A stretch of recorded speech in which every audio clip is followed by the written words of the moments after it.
Гренада паркына бассейн урнаштыруу боюнча иш башланды. Декабрь акырына кадар анын негизин ясап бүтүрүп планлаштырыла. Эndi объектни келесі жылдын 1-сентябрына кулланууга тапшырга тийишлер.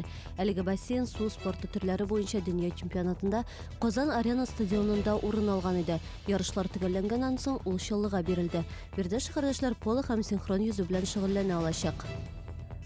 Тагай шүплеген рекультивациялар ишнең беренче этабын Козан компаниясы башкара. Бирде 10 биремлек махсус техника эшли. Бүгенге көндә эшчеләр шүплекне тигезли. Икенче этапта шүплек территориясына саклагыч грунт салу, аны махсус пленка белән каплау планлаштырыла. Иске полигонны яңарту 168 миллион сумга төшәчәк. Эшләрнең икенче һәм өченче этаплары өчен тендер аерым игълан ителәчәк.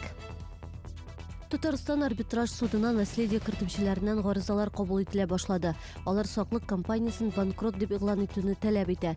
Мөрәҗәгатьләрнең икесе шәһәрдәшләрдән, ә берсе Балтач районында яшәүче эшмәкәрдән кабул ителгән.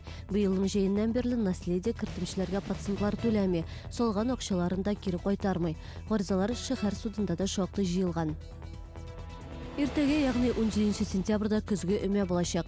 Ул шәһәрне чистарту, яшелләндерү һәм төзекләндерү 2 айлык кысаларында оештырыла.